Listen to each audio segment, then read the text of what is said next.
ನಾರಾಯಣಂ ನಮಸ್ಕೃತ್ಯ ನರಂ ಚೈವ ನರೋತ್ತಮಂ ದೇವೀಂ ಸರಸ್ವತೀಂ ವ್ಯಾಸಂ ತತೋ ಜಯಮುದೀರಯೇ ವಿಜಾನತಾಂ ಅವಿತ್ತಸ್ಯ ಮಧ್ವಸ್ಯ ಜಗತಿ ಗುರೋಃ ಪೂರ್ವಾಚಾರ್ಯಮಹಿಷ್ಠಾನಾಂ ಇಯಂ ಪ್ರಣತಿಮಾಲಿಕಾ. ಅಗ್ನಿಹೋತ್ರ ಫಲಾವೇದಾಹ ಶೀಲವೃತ್ತ ಫಲಂ ಶ್ರುತಂ ರತಿಪುತ್ರ ಫಲ ನಾರಿ ದತ್ತಭುಕ್ತ ಫಲಂ ಧನಂ ಅಂತ. ಅಗ್ನಿಹೋತ್ರ ಫಲಾಹ ವೇದಾಹ, ವೇದ ಓದಿದ್ದರ ಫಲ ಏನು ಅಂದರೆ ಅಗ್ನಿಹೋತ್ರ ಮಾಡಬೇಕು. ಶೀಲವೃತ್ತ ಫಲಂ ಶ್ರುತಂ, ಶಾಸ್ತ್ರಶ್ರವಣದ ಪ್ರಯೋಜನ ಏನು ಅಂತಂದರೆ ಒಳ್ಳೆ ನಡೆ ಇರಬೇಕು, ಒಳ್ಳೆಯ ಸ್ವಭಾವ ಮೈಗೂಡಬೇಕು. ರತಿಪುತ್ರ ಫಲ ನಾರಿ,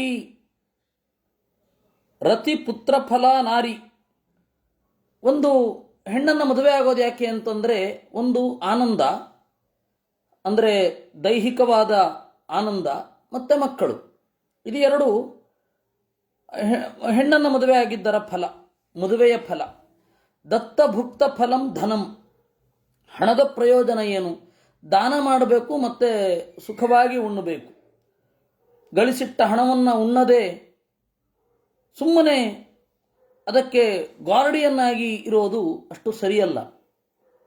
ಅಧರ್ಮೋಪಾರ್ಜಿತೈ ಅರ್ಥೈ ಯಕ್ಕರೋತ್ಯೌರ್ಧ್ವದೈಹಿಕಂ ನಸ ತಸ್ಯ ಫಲಂ ಪ್ರೇತ್ಯ ಭುಂಕ್ತೇರ್ಥಸ್ಯ ದುರಾಗಮಾತ್. ಅಧರ್ಮದಿಂದ ಗಳಿಸಿದ ಹಣದಲ್ಲಿ ತಂದೆ ತಾಯಿಗಳ ಶ್ರಾದ್ದ ಮಾಡಬಾರದು, ಅಂದರೆ ಅಧರ್ಮನೇ ಮಾಡಬಾರದು ಅಂತ. ಅಧರ್ಮದಿಂದ ಗಳಿಸಿದ ಹಣದಲ್ಲಿ ತಂದೆ ತಾಯಿಗಳಿಗೆ ಶ್ರಾದ್ದ ಮಾಡಬಾರದು ಅಂದರೆ ತಂದೆ ತಾಯಿಗಳಿಗೆ ಶ್ರಾದ್ದ ಮಾಡೋದು ಬಿಡೋದು ಅಂತ ಅರ್ಥ ಅಲ್ಲ. ಅಧರ್ಮವನ್ನೇ ಹಣಗಳಿಕೆಯ ಮಾಧ್ಯಮವಾಗಿಸಿಕೊಳ್ಳಬಾರದು. ಕಾಂತಾರ ವನದುರ್ಗೇಶು ಕೃಚ್ಛ್ರಾ ಸ್ವಾಪತ್ಸು ಸಂಭ್ರಮೆ ಉದ್ಯತೇಶು ಚ ಶಸ್ತ್ರೇಶು ನಾಸ್ತಿ ಸತ್ವವತಾಂ ಭಯಂ. ಕಠಿಣವಾದ ಕಾಡುಗಳಲ್ಲಾಗಲಿ ದುರ್ಗಮವಾದ ಪ್ರದೇಶಗಳಲ್ಲಾಗಲಿ ಭೀಕರವಾದ ಆಪತ್ತುಗಳಾಗಲಿ ಸುತ್ತಮುತ್ತಲೂ 10 ಜನ ಕತ್ತಿ ಹಿಡಿದು ನಿಂತಿದ್ರೂ ಕೂಡ ಸತ್ವವತ ಮನಸ್ಸು ಯಾರಿಗೆ ಗಟ್ಟಿ ಇರುತ್ತೆ ಅವನಿಗೆ ಭಯ ಇರಲ್ಲ. ಉತ್ಥಾನಂ ಸಂಯಮೋ ದಾಕ್ಷ್ಯಂ ಅಪ್ರಮಾದೋ, ಯಾಕೆಂದರೆ ನೈತಿಕ ಸ್ಥೈರ್ಯ ಅನ್ನೋದು ಇದೆಯಲ್ಲ, ಅದು ಕೊಡುವಷ್ಟು ಬಲವನ್ನು ಜಗತ್ತಿನಲ್ಲಿ ಯಾವುದೂ ಕೂಡ ಕೊಡಲ್ಲ. ನಾವು ನೈತಿಕವಾಗಿ ಗಟ್ಟಿ ಇತ್ತು ಅಂತಂದರೆ ಯಾವುದನ್ನೂ ಕೂಡ ನಾವು ಓವರ್ಕಮ್ ಮಾಡಬಹುದು, ಯಾರನ್ನೂ ಎದುರಿಸಬಹುದು. ಒಬ್ಬರ ಕಣ್ಣಲ್ಲಿ ಕಣ್ಣಿಟ್ಟು ನೋಡುವಂತಹ ಸಾಮರ್ಥ್ಯ ಯಾವಾಗ ಬರುತ್ತೆ ಅಂದರೆ ನಾವು ಅತ್ಯಂತ ನೀತಿವಂತರಾಗಿ ಬಾಳಿದ್ದಾಗ. ಇಲ್ಲ ಅಂದರೆ ಕಣ್ತಪ್ಪಿಸಿಕೊಳ್ಳುವ ಅಂತ ಅನ್ನಿಸ್ತದೆ, ಕಣ್ಣಲ್ಲಿ ಕಣ್ಣಿಟ್ಟು ಮಾತನಾಡಲಿಕ್ಕೆ ಆಗೋದಿಲ್ಲ. ಉತ್ಥಾನಂ ಸಂಯಮೋ ದಾಕ್ಷ್ಯಂ ಅಪ್ರಮಾದೋ ಧೃತಿ ಸ್ಮೃತಿ ಸಮೀಕ್ಷತ ಸಮಾರಂಭೋ ವೃದ್ಧಿಮೂಲಂ ಭವಸ್ಯ ಚ. ಉತ್ಥಾನಂ ನಿರಂತರವಾದ ಪ್ರಯತ್ನ, ಸಂಯಮ. ಉತ್ಥಾನ ಅಂತಂದರೆ ಒಂದೇ ತರಹ ಕೆಲಸ ಮಾಡ್ತಾ ಇರೋದು, ಅದು ಉತ್ಥಾನ. ಇನ್ನು ಸಂಯಮ, ಯಾವ ಕಾಲದಲ್ಲಿ ಏನನ್ನು ಹೇಳಬೇಕು, ಏನನ್ನು ಮಾಡಬೇಕು, ಅಥವಾ ಕಾದು ನೋಡೋಣ. ತಾಳ್ಮೆ, ಸಂಯಮ ಅಂದರೆ ಮುಖ್ಯವಾಗಿ ತಾಳ್ಮೆ. ತಾಳ್ಮೆ ಇಲ್ಲದೆ ಹೋದರೆ ಅದು ಅವ್ಯವಸ್ಥಿತವೇ. ಇನ್ನು ದಾಕ್ಷ್ಯ, ಕೇಪಬಿಲಿಟಿ. ಅಪ್ರಮಾದ, ಮೈಮರೆಯದೇ ಇರೋದು. ಧೃತಿ ಅಂತಂದರೆ ಯಾವುದೇ ಸಂದರ್ಭವನ್ನು ಎದುರಿಸುವ ಮನಸ್ಥಿತಿ. ಸ್ಮೃತಿ ಅಂತಂದರೆ ಶಾಸ್ತ್ರದ ನೆನಪು. ನಾನು ಈ ದುರ್ಗಮ ಪರಿಸ್ಥಿತಿಯಲ್ಲಿ ಏನು ಮಾಡಬೇಕು, ಇಂತಹ ಸಂದರ್ಭದಲ್ಲಿ ಹೇಗಿರಬೇಕು ಅಂತ ಶಾಸ್ತ್ರ ಹೇಳಿದೆ. ಇದು ಅವರು ಹೇಳೋದು ಸ್ಮೃತಿ. ಸಮೀಕ್ಷತ ಸಮಾರಂಭ, ಒಂದನ್ನು ನೋಡಿ ಕೆಲಸ ಮಾಡೋದು, ಇದು ಅಭಿವೃದ್ಧಿಗೆ ಪೂರಕ ಅಂತ ವಿದುರ ಹೇಳ್ತಾ ಇದ್ದಾನೆ. ತಪೋಬಲಂ ತಾಪಸಾನಾಂ ಬ್ರಹ್ಮ ಬ್ರಹ್ಮವಿದಾಂ ಬಲಂ ಹಿಂಸಾಬಲಂ ಅಸಾಧೂನಾಂ ಕ್ಷಮಾ ಗುಣವತಾಂ ಬಲಂ. ತಪೋಬಲಂ ತಾಪಸಾನಾಂ, ತಪಸ್ವಿಗಳಿಗೆ ತಪಸ್ಸೇ ಬಲ. ವೇದವನ್ನು ಬಲ್ಲವರಿಗೆ, ದೇವರನ್ನು ತಿಳಿದವರಿಗೆ ದೇವರು ಅಥವಾ ವೇದ ಬಲ. ಏಕೆಂದರೆ ಬ್ರಹ್ಮ ಅಂದರೆ 2 ಅರ್ಥ ಉಂಟು. ವೇದ ಅಂತನೂ ಅರ್ಥ ಉಂಟು, ಬ್ರಹ್ಮ ಅಂತ ಹೇಳಿದ್ರೆ ನಾರಾಯಣ ಅಂತನೂ ಅರ್ಥ ಉಂಟು. ಬ್ರಹ್ಮ ಅಂದರೆ ದೊಡ್ಡದು, ದೊಡ್ಡದನ್ನು ತಿಳಿದವರಿಗೆ ದೊಡ್ಡದೇ ಬಲ. ಇನ್ನು ಯಾವ ಬಲವನ್ನು ಕೂಡ ನೆಚ್ಚಿಕೊಳ್ಳಿಕ್ಕಾಗೋಲ್ಲ. ಇನ್ನು ಹಿಂಸಾಬಲ ಮಸಾಧೂನಾಂ, ಅಸಜ್ಜನರಿಗೆ ಯಾವುದು ಬಲ ಅಂದರೆ ಹಿಂಸೆ ಮಾಡೋದು. ಕ್ಷಮಾ ಗುಣವತಾಂ ಬಲಂ, ಗುಣವಂತರಿಗೆ ಬಲ ಯಾವುದು ಅಂದರೆ ಕ್ಷಮೆ, ಸಹಿಸೋದು. ಅಷ್ಟೌತಾನ್ಯವೃತಜ್ಞಾನಿ ಆಪೋ ಮೂಲಂ ಧೃತಂ ಪಯಃ ಹವಿರ್ಬ್ರಾಹ್ಮಣ ಕಾಮಾಚ ಗುರೋರ್ವಶನಮೌಷಧಂ. ಯಾವುದೋ ಒಂದು ವ್ರತವನ್ನು ಶುರು ಮಾಡಿರ್ತೇವೆ, ಆ ವ್ರತ ನಾಶ ಆಗುತ್ತೆ, ಮಧ್ಯದಲ್ಲಿ ವ್ರತ ಕೆಟ್ಟು ಹೋಗುತ್ತೆ. ಈ ವ್ರತ ಕೆಟ್ಟು ಹೋಗಿದ್ದಾಗ ನಮಗೆ ಔಷಧಿಯಾಗಿ ಒದಗುವಂಥದ್ದು 8 ಅಂದರು. ಒಂದು ಆಪಹ, ನೀರು.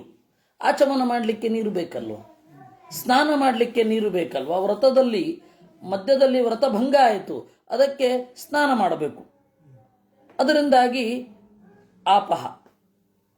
ಇನ್ನು ಆಪೋ ಮೂಲಂ, ನದಿಯೂ ಆಗ್ತದೆ. ಇನ್ನು ಬಲ ಘೃತಂ, ತುಪ್ಪವನ್ನು ಮುಟ್ಟಿದರೆ ಶುದ್ಧಿ ಅಂತ ಹಿಂದಿನವರ ಕಾನ್ಸೆಪ್ಟು, ತುಪ್ಪವನ್ನು ಮುಟ್ಟಿದರೆ ಶುದ್ಧಿ. ಇನ್ನು ಪಯಃ, ಹಾಲು ಮುಟ್ಟಿದರೆ ಶುದ್ಧಿ. ಅದು ಹಸುವಿನದ್ದೇ ಆಗಿದ್ದರೆ ಒಳ್ಳೆಯದು. ಕಾರಣ ಏನು ಅಂದರೆ ಹಸುವಿನ ಹಾಲು ಸೂರ್ಯನ ತೇಜಸ್ಸಿನ ಬಹಳ ಅಂಶಗಳನ್ನು ಒಳಗೊಂಡಿರುತ್ತೆ ಅಂತ ಹೇಳಿ ನಾವು ಮಹಾಭಾರತದ ಅನುಶಾಸನ ಪರ್ವದಲ್ಲಿ ನೋಡುತ್ತೇವೆ. ಹಸುವಿನ ಬೆನ್ನು ಇದೆಯಲ್ಲ, ಅದು ಸೂರ್ಯನಿಗೆ ಬಹಳ ಪ್ರಿಯ ಅಂತೆ. ಬ್ರಾಹ್ಮಣದಲ್ಲಿ ಹೇಳುವಂಥದ್ದು, ಆ ಬ್ರಾಹ್ಮಣ ಅಂದರೆ ಐತರೇಯ ಬ್ರಾಹ್ಮಣದ ಮೊದಲಾದ ಬ್ರಾಹ್ಮಣ ಗ್ರಂಥಗಳಲ್ಲಿ ಹೇಳುವಂಥದ್ದು. ಬೆನ್ನು ಬಹಳ ಪ್ರಿಯ, ಹೀಗಾಗಿ ಸೂರ್ಯ ಅದರ ಕಿರಣಗಳನ್ನು ವಿಶೇಷವಾಗಿ ಹೀರಿಕೊಂಡಿರುತ್ತೆ, ಸೂರ್ಯನ ಕಿರಣಗಳನ್ನು, ಅದು ಹಾಲಾಗತ್ತೆ. ಆ ಹಾಲು ಪವಿತ್ರ ಅಂತ. ಹಾಗೆ ಇನ್ನು ಹವಿಸ್ಸು, ಅಗ್ನಿಯಲ್ಲಿ ಸಮರ್ಪಣೆ ಮಾಡಿ ಉಳಿದಂಥದ್ದು. ಇನ್ನು ಬ್ರಾಹ್ಮಣ ಕಾಮ, ಬ್ರಾಹ್ಮಣರ ಬಯಕೆ, ವೇದವನ್ನು ಓದಿದವರ ಬಯಕೆ ಏನಿದೆ ಅದನ್ನು ಈಡೇರಿಸೋದು ವ್ರತಭಂಗದ ಪರಿಹಾರವನ್ನು ಮಾಡುತ್ತವೆ, ವ್ರತಭಂಗವನ್ನು ಪರಿಹಾರ ಮಾಡುತ್ತವೆ. ಇನ್ನು ಗುರೋರ್ ವಚನಂ, ಗುರುಗಳ ಮಾತು, ಮತ್ತು ಔಷಧ, ಇದು ವ್ರತಭಂಗದ ದೋಷವನ್ನು ಪರಿಹಾರ ಮಾಡುತ್ತೆ. ನತತ್ಪರಸ್ಯ ಸಂದಧ್ಯಾತ್ ಪ್ರತಿಕೂಲಂ ಯದಾತ್ಮನಃ ಸಂಗ್ರಹೇಣ ಇವ ಧರ್ಮ ಸ್ಯಾತ್ ಕಾಮಾದನ್ಯ ಪ್ರವರ್ತತೆ. ಯಾವುದು ಬೇರೆಯವರಿಗೆ ನನಗೆ ತೊಂದರೆ ಆಗತ್ತೆ, ಅದನ್ನು ಬೇರೆಯವರಿಗೆ ತೊಂದರೆ ಆಗತ್ತೆ ಅಂತ ಯೋಚನೆ ಮಾಡಬೇಕು. ನಮ್ಮ ಬೆಂಗಳೂರಿನ ಮನೆ ಮಾಲೀಕರು ಇದಕ್ಕೆ ದೊಡ್ಡ ನಿದರ್ಶನ. ಏನಂದರೆ ಅವರು ಅಲ್ಲಿ ವಾಸ ಮಾಡಲಿಕ್ಕೆ ಆಗೋದೇ ಇಲ್ಲ, ಬಾಡಿಗೆಗಾಗಿ ನಿರ್ಮಾಣ ಮಾಡಿರ್ತಾರೆ. ನೀವು ಅವರು ಬರಬೇಕಾದ್ರೆ ಆ ಮನೆಗೆ ಅದನ್ನು ಆಲ್ಟರ್ನೇಟ್ ಮಾಡಿಸ್ಕೋತಾರೆ. ಯಾಕೆಂದರೆ ನಮಗಿರ್ಲಿಕ್ಕಾಗಲ್ಲ ಅಂದರೆ ಬೇರೆಯವ್ರಿಗೂ ಇರಲಿಕ್ಕೆ ಕಷ್ಟ ಅಂತ ಒಂದು ಯೋಚನೆ ಮಾಡೋದು ಬೇಡವ ಅವರು? ಈ ತರಹ ಆಗತ್ತೆ ಸಮಸ್ಯೆ. ನೋಡಿ, ವಿದುರ ಹೇಳ್ತಾನೆ, ಯಾವುದು ನನಗೆ ಕಷ್ಟ ಆಗ್ತದೋ ಅದು ಬೇರೆಯವ್ರಿಗೂ ಕಷ್ಟ ಆಗತ್ತೆ ಅಂತ ಯೋಚನೆ ಮಾಡಬೇಕು. ಇಲ್ಲ ಅಂದರೆ ಅವನು ಪ್ರಜ್ಞಾವಂತನಾಗೋದಿಲ್ಲ. ಸಂಗ್ರಹೇಣ ಇವ ಧರ್ಮ ಸ್ಯಾತ್ ಕಾಮಾದನ್ಯ ಪ್ರವರ್ತತೆ. ಅದರಿಂದಾಗಿ ಸಂಗ್ರಹ, ಈ ಒಳ್ಳೆಯ ತಿಳುವಳಿಕೆಯೇ ಧರ್ಮ. ತಿಳುವಳಿಕೆ ಧರ್ಮ ಅಂತ ಹೇಳೋದು, ರಿಚುವಲ್ಸ್ ಅಲ್ಲ. Concept behind ritual is also ಧರ್ಮ. ರಿಚುವಲ್ಸ್ ಆರ್ ಆಲ್ಸೋ ಧರ್ಮ. ಈ ಜನ ಏನು ಅಂದ್ಕೊಂಡಿದ್ದಾರೆ, ರಿಚುವಲ್ಸ್ ಅಂತ ಧರ್ಮ ಅಂತ. ಅವನು ಬೆಳಗ್ಗೆ ಬೇಗೆದ್ದು ಸ್ನಾನ ಮಾಡ್ತಾನೆ, ಬೆಳಗ್ಗೆ ಬೇಗೆದ್ದು ಸ್ನಾನ ಮಾಡಬೇಕಾಗಿಲ್ಲ, ಮುಡಿಯಲ್ಲಿ ಸ್ನಾನ ಮಾಡ್ತಾನೆ, ಒದ್ದೆ ಮಡಿ ಪಂಚ ಉಟ್ಕೊಂಡಿರ್ತಾನೆ, ಅದು ಧರ್ಮ. ಇದೆಲ್ಲ ನಮ್ಮ ಜನರ ತಲೆಯಲ್ಲಿ ಇರತಕ್ಕಂಥದ್ದು. ಒದ್ದೆ ಆದರೆ ಧರ್ಮ, ಅದು ಧರ್ಮ ಅಲ್ಲ ಅಂತ ಹೇಳ್ತಾನೆ. ಸಂಗ್ರಹ, ಒಳ್ಳೆಯ ಅರಿವು ಏನಿದೆ ಅದು ಧರ್ಮ. ಕಾಮಾತ್ ಅನ್ಯ, ನಮ್ಮ ಕೆಲವೊಮ್ಮೆ ಬಯಕೆಯಿಂದ ಬೇರೆ ಆಗಿರುತ್ತೆ ಧರ್ಮ. ನಾವು ಏನನ್ನು ಬಯಸ್ತೇವೋ ಅದು ಆಗಿರಲ್ಲ. ಅಂದರೆ ಇದೆಲ್ಲ ಧರ್ಮ ಧೃತರಾಷ್ಟ್ರನಿಗೂ ಹೇಳೋದು. ಇವಾಗ ನೀನು ಕುರುಡ ಅಂತ ಹೇಳಿ ರಾಜನಾಗಲಿಕ್ಕೆ ಅರ್ಹತೆ ಇಲ್ಲ. ಪಾಂಡು ರಾಜ ಆದಾಗ ನಿನಗೆ ಇರುಸುಮುರುಸಾಗಬಾರದು ಅನ್ನೋ ಒಂದೇ ಕಾರಣಕ್ಕೆ ಅವನು ಕಾಡಿನಲ್ಲಿ ಕುಳಿತ. ನೀನು ರಾಜ್ಯ ಆಳಲಿ, ಪಾಂಡು ಇಲ್ಲ ಅಲ್ವಾ ಅಂತ ಹೇಳಿ ನೀನು ರಾಜಸ್ಥಾನದಲ್ಲಿ ಕೂತೆ. ಪಾಂಡು ಇದ್ದಾಗಲೂ ಕೂಡ ಪ್ರತಿಯೊಂದು ಕಾರ್ಯಗಳಲ್ಲಿ ನಿನ್ನ ಸಲಹೆ ಪಡಿತಾ ಇದ್ದ. ಪ್ರತಿಯೊಂದು ಕಾರ್ಯಗಳಲ್ಲಿ ನಿನ್ನ ಸಲಹೆಯನ್ನು ಪಡಿತಾ ಇದ್ದ. ಯಾಕೆಂದರೆ ನಾನು ರಾಜ ಅಲ್ಲ ಅಂತ ನಿನಗೆ ಅನ್ನಿಸಬಾರದು ಅಂತ. ನಿನಗೆ ಆ ಕುರುಡುತನದ ನ್ಯೂನತೆ ಕಾಡಬಾರದು ಅಂತ. ನೈಯೂನ್ಯ, ಆ ನ್ಯೂನತೆ ಕಾಡಬಾರದು ಅಂತ ಹೇಳಿ ಅವನು ದೂರ ಇದ್ದ. ಅವನು ಈಗ ಅವನು ಕರೆಕ್ಟಾಗಿ ಕಾನೂನು ಕಟ್ಟಳೆ ಅಂತಂದುಕೊಂಡು ನೀನು ಕುರುಡ, ಅದರಿಂದಾಗಿ ನೀನು ರಾಜ ಆಗಬಾರದು, ನೀನೇ ರಾಜ ಅಲ್ಲ ಅಂದರೆ ನಿನ್ನ ಮಕ್ಕಳು ಹೇಗೆ ರಾಜರಾಗ್ತಾರೆ, ಈ ದಾಯದಲ್ಲಿ ಪಾಲೇ ಇಲ್ಲ ಅಂತ ಹೇಳಿ ವಾದ ಮಾಡಿದ್ರೆ ಕಷ್ಟ ಅಲ್ವಾ ನಿನಗೆ? ಇದನ್ನು ನೆನಪಿಟ್ಕೊ. ನನಗೆ ಹೇಗೆ ನನ್ನ ಪೂರ್ವಿಕರಿಂದ ಬಂದ ಆಸ್ತಿಯಲ್ಲಿ ಒಂದು ಪ್ರೇಮ ಇರುತ್ತೆ, ಅದೇ ರೀತಿ ಇವರಿಗೂ ಕೂಡ ಆ ಪ್ರೇಮ ಇರುತ್ತೆ. ಇದೊಂದು ಅಸ್ಮಿತೆ, ನಾನು, ನನ್ನ ಅಸ್ತಿತ್ವ ಅನ್ನುವಂತಹ ಒಂದು ಮಾತು. ಅದನ್ನು ಏನು ಮಾಡಬೇಕು, ನೋಡಿಕೊಂಡು ಬೇರೆಯವರಿಗೂ ಅದನ್ನು ಮಾಡಬಾರದು. ದಾಯವನ್ನು ಕೊಡು, ಏನು ತೊಂದರೆ ಇಲ್ಲ ಅಲ್ವಾ ಅಂತ ಇದನ್ನು ಸುತ್ತಿ ಹೇಳಬೇಕಿತ್ತು. ಸುತ್ತಿ ಹೇಳಿದ ಅವನು. ಅಕ್ರೋಧೇನ ಜಯೇತ್ ಕ್ರೋಧಂ ಅಸಾಧುಂ ಸಾಧುನಾ ಜಯೇತ್ ಜಯೇಚ್ಛ ಕದರ್ಯಂ ದಾನೇನ ಜಯೇತ್ ಸತ್ಯೇನ ಚಾನೃತಂ ಅಂತ ಇದು ಬೌದ್ಧರು ಕೂಡ ತಮ್ಮ ಒಂದು ಪದ್ಯಗಳಲ್ಲಿ ಇದನ್ನು ಬಳಸ್ಕೊಂಡಿದ್ದಾರೆ. ಅಕ್ರೋಧೇನ ಜಯೇತ್ ಕ್ರೋಧಂ, ಇದು ಮಹಾಭಾರತದ ನೇರವಾದ ಅನುವಾದ. ಬುದ್ಧನ ಅಭಿಧಮ್ಮ ಪಿಟಕ. ಅಭಿಧಮ್ಮ ಪಿಟಕ ಅಂತ ಹೇಳಿದ್ರೆ ಸುಭಾಷಿತಗಳ ಸಾಲು ಬುದ್ಧನದ್ರಲ್ಲಿ 3 ಪಿಟಕ, ತ್ರಿಪಿಟಕಗಳು ಅಂತ ಹೇಳ್ತಾರೆ. ಅದರಲ್ಲಿರೋದು ಹೀಗೆ: ಅಕ್ರೋಧೇನ ಜಯೇತ್ ಕ್ರೋಧಂ, ಸಿಟ್ಟಿಲ್ಲದಿರುವುದರಿಂದ ಸಿಟ್ಟನ್ನು ಗೆಲ್ಲಬೇಕು. ಸತ್ಯೇನ ಜಯೇತ್ ಸತ್ಯೇನ ಚಾನೃತಂ, ಯಥಾರ್ಥವಾದ ಜ್ಞಾನದಿಂದ ಅಯಥಾರ್ಥ ಜ್ಞಾನವನ್ನು, ಭ್ರಾಂತಿಯನ್ನು ಗೆಲ್ಲಬೇಕು. ಜಯೇತ್ ಕದರ್ಯಂ ದಾನೇನ, ಲೋಭಿಯನ್ನು ದಾನದಿಂದ ಗೆಲ್ಲಬೇಕು.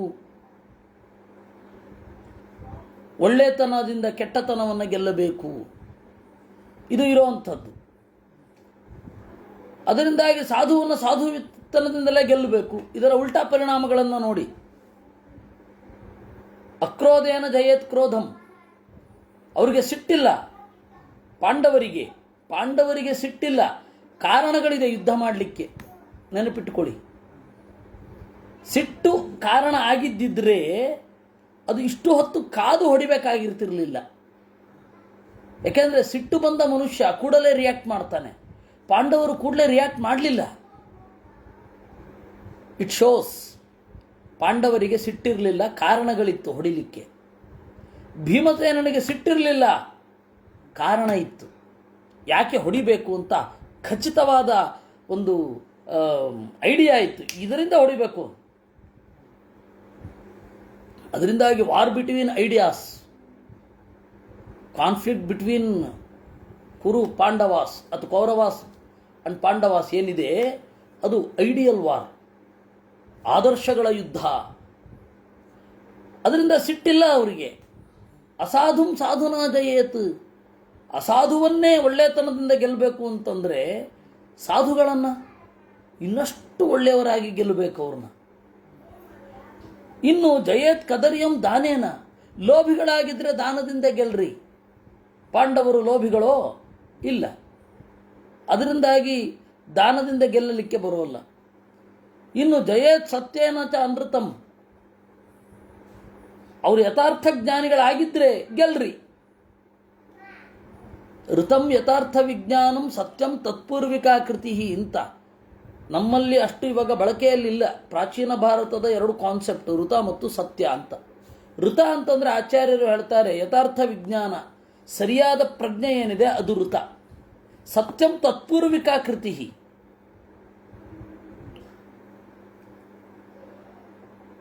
ಚಿಂತನೆ ಕ್ರಿಯೆಯಲ್ಲಿ ಮೂಡಿದಾಗ ಅದನ್ನು ಸತ್ಯ ಅಂತ ಕರೀತಾರೆ. ಅವರು ತಪ್ಪು ತಿಳುವಳಿಕೆ ಇದೆಯೇನು ಪಾಂಡವರಿಗಿಲ್ಲ. ಅವರು ವಿದ್ಯಾಶೀಲರು, ನಿರಂತರವಾಗಿ ಮನನ ಮೊದಲಾದವುಗಳನ್ನು ಮಾಡಿ ಶುದ್ಧವಾದ ಜ್ಞಾನವನ್ನು ಹೊಂದಿದ್ದಾರೆ. ಆ ಶುದ್ಧವಾದ ಜ್ಞಾನ ಅದು ಕ್ರಿಯೆಯಲ್ಲಿಯೂ ಇದೆ ಅವರಿಗೆ. ಅದರಿಂದಾಗಿ ಮಹಾಭಾರತ ಯುದ್ಧ ಅನ್ನೋದು ಸತ್ಯ. ಯಾಕೆ ಅಂದರೆ ಅನೃತದ ಮೇಲೆ, ತಪ್ಪು ತಿಳುವಳಿಕೆಯ ಮೇಲೆ ಮಾಡಿದ ಯುದ್ಧ ಅದು ಸತ್ಯ. ಇದು ಕೌರವರ ಆಡಳಿತ ಬಿಟ್ಟರೆ ಅದು ಅನೃತ. ಕಣಿಕನ ನೀತಿ ದೇವರನ್ನು ನಿರಾಕರಣೆ ಮಾಡುವಂಥದ್ದು. ಕಣಿಕನ ನೀತಿ ಏನು ಅಂತಂದರೆ ಡಂಭ, ನಮ್ಮಲ್ಲಿ ಏನಿಲ್ಲವೋ ಅದನ್ನು ತೋರಿಸೋದು. ದೇವರಲ್ಲಿ ನಂಬಿಕೆ ಇಲ್ಲ, ಅದರಲ್ಲಿ ದೇವರಲ್ಲಿ ನಂಬಿಕೆ ತೋರಿಸೋದು, ಈ ತರಹದ್ದು. ಈ ಹಿನ್ನೆಲೆಯಲ್ಲಿ ಜಯೇತ್ ಸತ್ಯೇನ ಚಾನೃತಂ ಸ್ತ್ರೀಷು ಧೂರ್ತೆ ಅಲಸೆ ಭೀರೌ ಚಂಡೆ ಪುರುಷ ಮಾನಿನಿ ಚೌರೇ ಕೃತಜ್ಞೆ ವಿಶ್ವಾಸೋ ನಕಾರ್ಯೋ ನಚ ನಾಸ್ತಿಕೆ. ಸ್ತ್ರೀಯರಲ್ಲಿ ವಿಶ್ವಾಸ ಮಾಡಬಾರ್ದು. ಸ್ತ್ರೀಯರು ಅಂದರೆ ನಮ್ಮ ಮನೆಯ ಹೆಣ್ಣು ಮಕ್ಕಳು ಅಂತ ಅರ್ಥ ಅಲ್ಲ. ಸ್ತ್ರೀಯರು ಅನ್ನೋದಕ್ಕೆ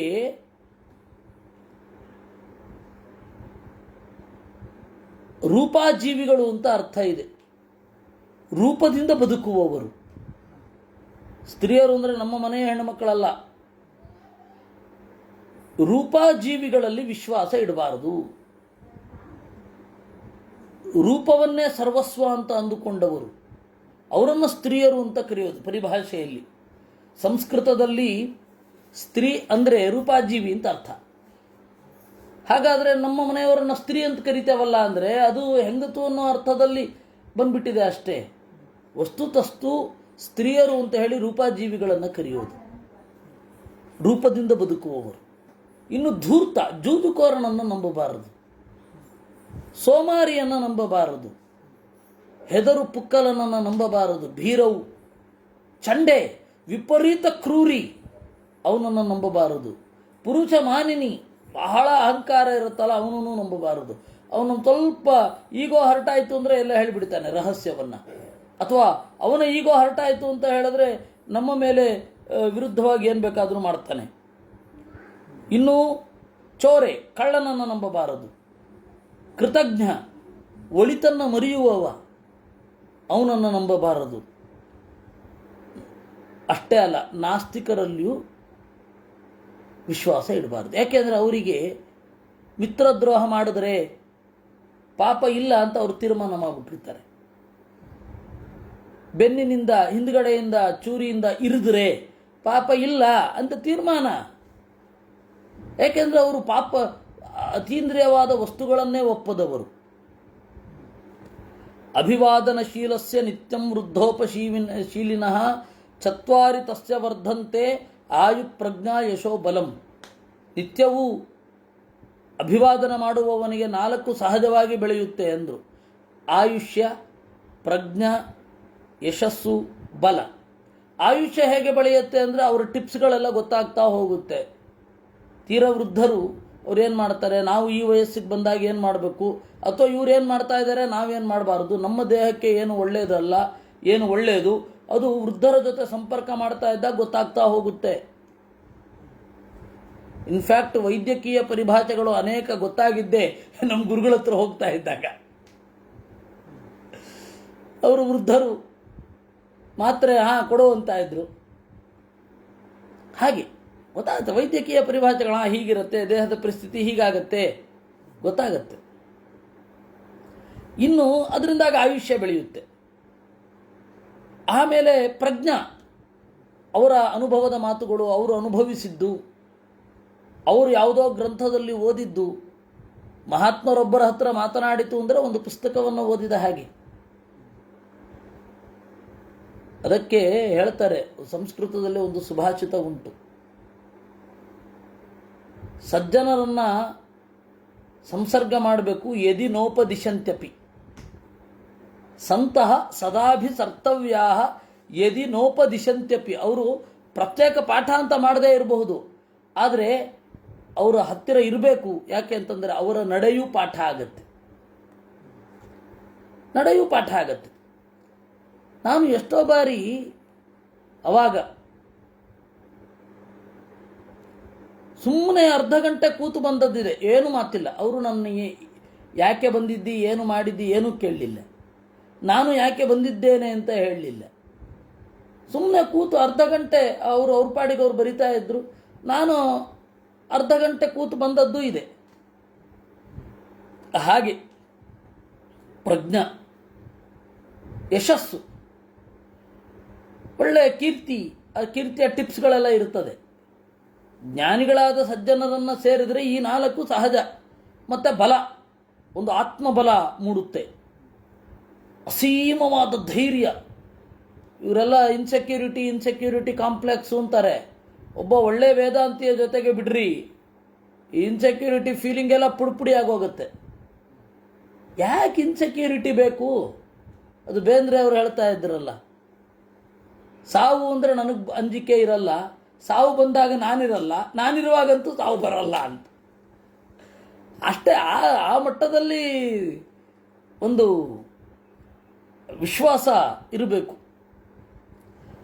ಅದರಿಂದ ಅವರನ್ನು ಆ ಬಲ ಬೇಕು ಅಂತ ಹೇಳಿ ಜ್ಞಾನಿಗಳಾದ ಸಜ್ಜನರನ್ನು ಅಭಿವಾದನೆ ಮಾಡ್ತಾ ಇರಬೇಕು. ಅತಿಕ್ಲೇಶೇನ ಏರ್ಥಾಸ್ಯು ಧರ್ಮಸ್ಯಾತಿಕ್ರಮೇಣ ಚ ಅರೇರ್ವಾ ಪ್ರಣಿಪಾತೇನ ಮಾಸ್ಮತೇಶು ಮನಕೃತಾ. ಅತ್ಯಂತ ಕಷ್ಟಪಟ್ಟು ಒಂದು ಕೆಲಸ ಆಗೋದಾದರೆ ಅದನ್ನು ಮಾಡಲಿಕ್ಕೆ ಹೋಗಬೇಡ. ಯಾಕೆ ಅಂತಂದರೆ ಅಷ್ಟು ಕಷ್ಟಪಟ್ಟು ಕೆಲಸ ಮಾಡಿದ ಮೇಲೂ ಕೂಡ ಫಲ ಸಿಗತ್ತೆ ಅಂತಿಲ್ಲ.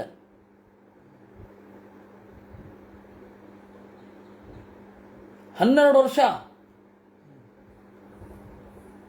ಈ ಮಂತ್ರವನ್ನು ಜಪ ಮಾಡಿ ನೀವು ನೀರಿನ ಮೇಲೆ ನಡಿಬೋದು ಅಂತ ಯಾರಾದರೂ ಹೇಳಿದ್ರೆ ಬೇಕಿಲ್ಲ, ದೋಣಿಯಲ್ಲಿ ಹೋಗಿ ಬರ್ತೀವಿ. ಈ ಥರ ನಿರರ್ಥಕವಾದ ವಿದ್ಯೆ ಬೇಡ ಅಂತನ್ಬೇಕು. ಅತಿಕ್ಲೇತೇನ ಅವು ನೀರಲ್ಲಿ ನಡಿಲಿಕ್ಕೆ 5 ರೂಪಾಯಿಯಲ್ಲಿ ಆಗಿ ಹೋಗುವಂಥದ್ದು ನೀರಲ್ಲಿ ನಡಿಲಿಕ್ಕೆ ಇಷ್ಟೆಲ್ಲ ಕಷ್ಟಪಡಬೇಕೇನು? ನೀರ ಮೇಲೆ ನಡಿಲಿಕ್ಕೆ. ಇನ್ನು ಧರ್ಮಸ್ಯ ಅತಿಕ್ರಮೇಣ ಚ, ಅಧರ್ಮದಿಂದ ಏನಾರು ಒಂದು ಗಳಿಸಬೇಕಾದರೆ ಅದನ್ನು ಮಾಡದೇ ಇರೋದು. ಅರೇರ್ವಾ ಪ್ರಣಿಪಾತೇನ, ನಮ್ಮ ಶತ್ರು, ಎಲ್ಲ ರೀತಿಯಿಂದ ಶತ್ರು ಏನಿರ್ತಾನೆ ಅವನಿಗೆ ವಿಪರೀತ ಬಾಗಿ ಏನಾರೊಂದು ಗಳಿಸೋದು ಅಂತಾದರೆ ಅದನ್ನು ಗಳಿಸದೇ ಇರು, ಯಾವ ತೊಂದರೆಯೂ ಇಲ್ಲ. ಅವಿದ್ಯ ಪುರುಷ ಶೋಚ್ಯ ಶೋಚ್ಯಂ ಮೈಥುನಂ ಅಪ್ರಜಂ ನಿರಾಹಾರ ಪ್ರಜಾಶೋಚ್ಯ ಶೋಚ್ಯಂ ರಾಷ್ಟ್ರಮರಾಜಕಂ. ವಿದ್ಯೆ ಇಲ್ಲದ ಪುರುಷನ ಬಗೆಗೆ ಶೋಕಿಸು. ವಿದ್ಯೆ ಅಂತಂದರೆ ದ್ವಂದ್ವ ಅತಿಕ್ರಮಣವೇ ವಿದ್ಯೆ.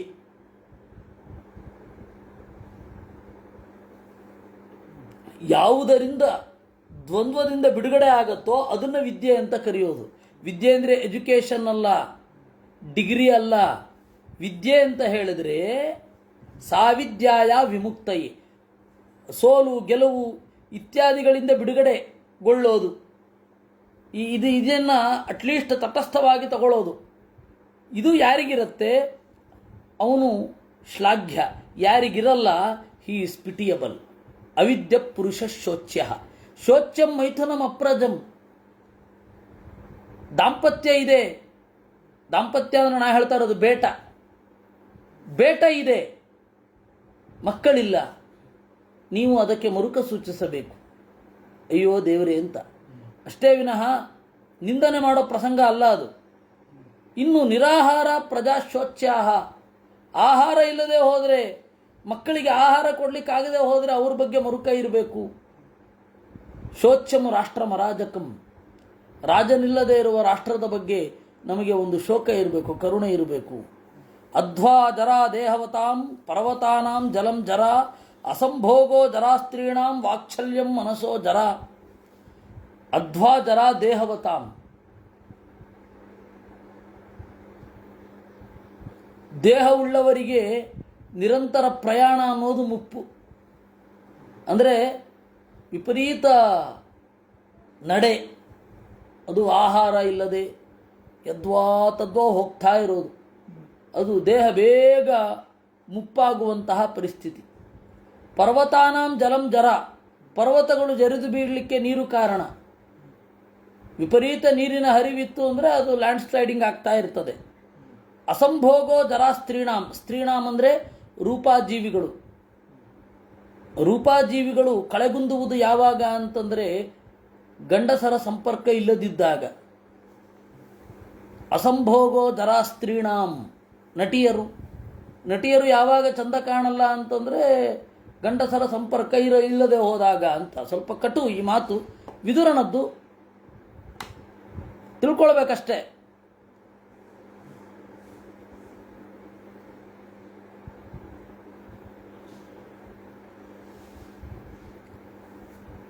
ಅಸಂಭೋಗೋ ಜರಾಸ್ತ್ರೀಣಾಂ, ನನ್ನ ಮಾತಲ್ಲ, ವಿದುರನ ಮಾತು. ವಾತ್ಸಲ್ಯಂ ಮನಸೋ ಜರ, ಆಡಿದ ಮಾತುಗಳನ್ನು ಮನಸ್ಸಿನಲ್ಲಿ ಗುಡ್ಡೆ ಹಾಕೊಂಡು ಕೂತ್ಕೊಂಡ್ಬಿಟ್ರೆ ಅದು ಮಾನಸಿಕವಾದ ರೋಗ. ಮಾನಸಿಕವಾದ ಇದ್ದ ಮಾತುಗಳನ್ನೆಲ್ಲ ತಲೆಗೆ ಹಾಕಿಕೊಂಡು ಅದರಲ್ಲೇ ನಮ್ಮ ಜೀವನವನ್ನು ಬರ್ಬಾದು ಮಾಡ್ಕೊಳ್ಳೋದು ಬೇಕಿಲ್ಲ. ಅವರು ಅವತ್ತು ಆಡಿದ ಮಾತು ಯಾವತ್ತೋ ಅದು ಮಾನಸಿಕವಾದ ಬೆಳವಣಿಗೆಯನ್ನೇ ಕುಗ್ಗಿಸ್ಬಿಡುತ್ತೆ. ಅಲ್ಲಿ ಬಿಡ್ತಾ ಇರಬೇಕು, ಹೋಗ್ತಾ ಇರಬೇಕಷ್ಟೇ. ಮನಸ್ಸಿಗೆ ಅದನ್ನು ಹೊರಟುತನ ಕಲಿಸ್ಬಿಡ್ಬೇಕು. 25 ವರ್ಷದ ಹಿಂದೆ ಆಗಿದ್ದನ್ನು ನೆನಪಿಟ್ಕೊಂಡಿದ್ರು ಏನು ಗತಿ? ಅಲ್ಲ, ನೆನಪಿಟ್ಕೊಳ್ಳಿ, ಅದು ಅಡ್ಡಿ ಇಲ್ಲ. ಆದರೆ ನೆನಪಿಟ್ಕೊಂಡು ಅದನ್ನು ಮನಸ್ಸಿಗೆ ತಗೊಂಡು ನೋಡಿದ್ಯಾ ಅವರು ಹೀಗೆ ಇವತ್ತು ಅಂದುಬಿಟ್ರು ಅಂತ ಅದನ್ನು ಮನಸ್ಸಲ್ಲಿ ಇಟ್ಕೊಂಡಿರೋದು ಬೇಕಿಲ್ಲ. ಇನ್ನು ಅನಾಮ್ನಾಯ ಮಲಾ ವೇದಾ ಬ್ರಾಹ್ಮಣಸ್ಯ ಅವರತಂ ಮಲಂ ಮಲಂ ಪೃಥಿವ್ಯಾ ಬಾಹ್ಲೀಕಾ ಪುರುಷಸ್ಯ ಅನೃತಂ ಮಲಂ. ಅನಾಮ್ನಾಯ ಮಲಾ ವೇದಾ, ವೇದ ಅನ್ನೋದು ಅಭ್ಯಾಸ ಮಾಡದೇ ಹೋದಾಗ ವೇದಕ್ಕೆ ಕೊಳೆ ಸೇರ್ಕೊಳ್ಳುತ್ತೆ, ಅಂದರೆ ವೇದ ಅರ್ಥ ಆಗೋಲ್ಲ ಅಂತ. ವೇದ ಅಧ್ಯಯನ ಮಾಡ್ತಾ ಇರಬೇಕು, ನಿರಂತರವಾಗಿ ಅಧ್ಯಯನ ಮಾಡ್ತಾ ಇರಬೇಕು. ನಾನು ಇವತ್ತು ಆಯಿತು ಇನ್ನು 2-3 ದಿವಸ ಓದೋದು ಬಿಟ್ಟರೂ ಕೂಡ ನಾನು ಪೂರ ವಿದ್ವಾಂಸನಾಗಿಯೇ ಇರ್ತೇನೆ ಅಂತ ಹೇಳಿ ಭ್ರಮೆ ಇಟ್ಕೊಳ್ಳೇಬಾರದು.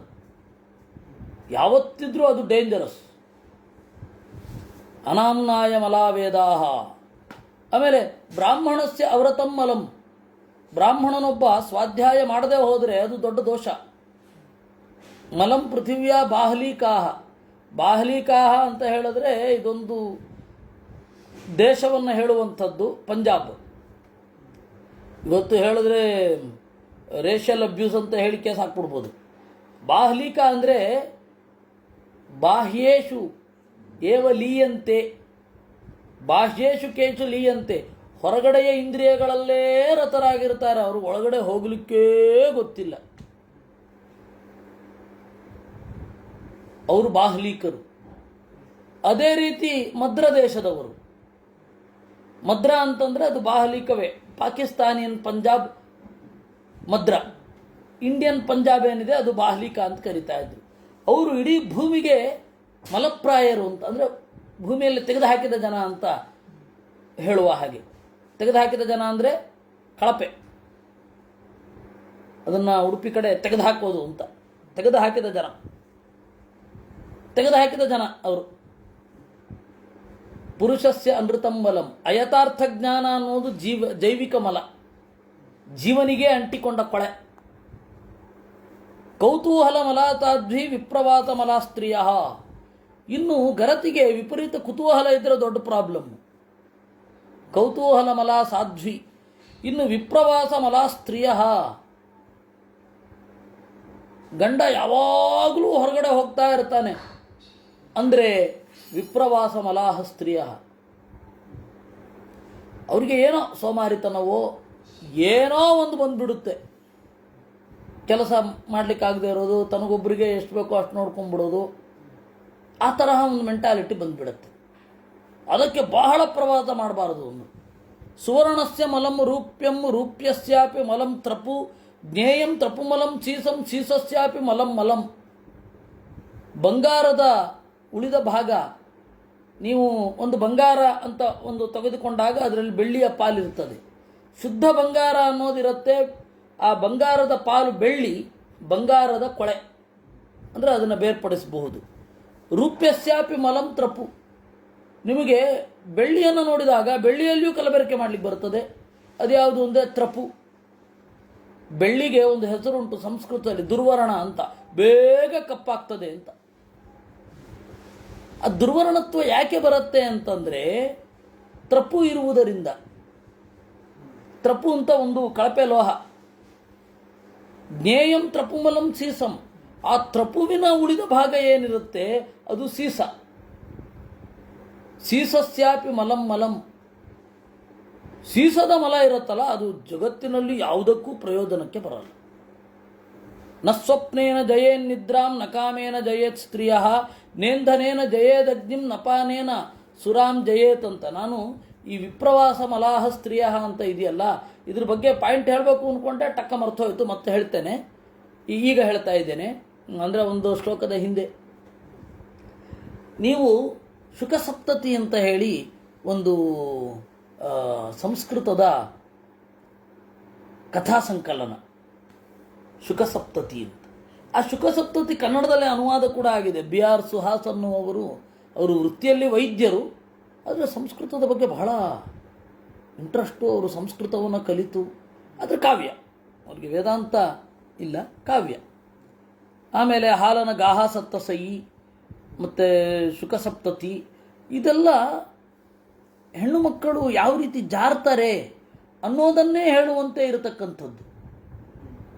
ಆಮೇಲೆ ನಮ್ಮ ರಮೇಶ್ ಅವರು ಓದಿದ್ದಾರೆ ಕ್ಷೇಮೇಂದ್ರನದ್ದು, ಯಾವುದದು ಸಮಯ ಮಾತೃಕ. ಇದೆಲ್ಲ ಹೆಣ್ಣುಮಕ್ಕಳು ಹೇಗೆ ಜಾರ್ತಾರೆ ಅಂತಲೇ ಇರುವಂಥದ್ದು. ತಮಾಷೆ, ಬಹಳ ತಮಾಷೆ. ಓದ್ತಾ ಇದ್ರೆ ನಗು ಬರ್ತಾ ಇರುತ್ತೆ, ನಗು ತಡ್ಕೊಳ್ಳಿಕ್ಕಾಗಲ್ಲ. ಆದರೆ ಒಂದು ಸಮಾಜ ಹೆಣ್ಣುಮಕ್ಕಳನ್ನು ಹೇಗೆ ರಕ್ಷಣೆ ಮಾಡಬೇಕು, ಹೆಣ್ಣು ಒಬ್ಬಳು ಕ್ರಿಮಿನಲ್ ಆದರೆ ಯಾವ ರೀತಿ ಇರುತ್ತೆ ಅನ್ನೋದನ್ನು ಹೇಳುವಂತಹ ಗ್ರಂಥಗಳದು. ಯಾವಾಗ 10ನೇ ಶತಮಾನದಲ್ಲಿ ಆಗೋಗಿದೆ ಇವೆಲ್ಲ, ಹೊಸದಲ್ಲ. ಅದರಿಂದಾಗಿ ಇದಕ್ಕೆ ಕಾರಣ ಏನು ಅಂತಂದರೆ ಗಂಡಿನ ಕಟ್ಟುಪಾಡು ಇಲ್ಲದೆ ಇರೋದು, ವಿಪ್ರವಾಸ ಮಲಾಸ್ತ್ರೀಯ ಅಂತ. ಅದಕ್ಕೆ ದೊಡ್ಡ ಉದಾಹರಣೆ. ಇನ್ನು ನಸ್ವಪ್ನೇನ ಜಯೇನ್ ನಿದ್ರಾಂ, ಮಲಗಿ ನಿದ್ರೆಯನ್ನು ಗೆಲ್ಲಲಾಗದು. ನಾನು ಒಂದು 8 ದಿವಸ ಕಂಟಿನ್ಯೂಸ್ಲಿ ಮಲಗ್ಬಿಟ್ಟು ಆಮೇಲೆ ಜೀವನದಲ್ಲಿ ನಿದ್ರಣೆ ಮಾಡಲ್ಲ ಅಂದ್ರೆ ಸಾಧ್ಯವೇ? ನ ಸ್ವಪ್ನೇನ ಜಯೇನ್ ನಿದ್ರಾಂ. ಯಾರೋ ಹೇಳ್ತಾ ಇದ್ರು, ಮಲಗಿ ಮಲಗಿ ಮಲಗಿ ಸುಸ್ತಾಗಿ ಮತ್ತೆ ಮಲಗಿಬಿಟ್ಟ ಅಂತ. ಅದರಿಂದಾಗಿ ನ ಸ್ವಪ್ನೇನ ಜಯೇನ್ ನಿದ್ರಾಂ, ಮಲಗಿ ನಿದ್ರೆಯನ್ನು ಗೆಲ್ಲಲಾಗುವುದಿಲ್ಲ. ನಕಾಮೇನ ಜಯೇತ್ ಸ್ತ್ರೀಯ,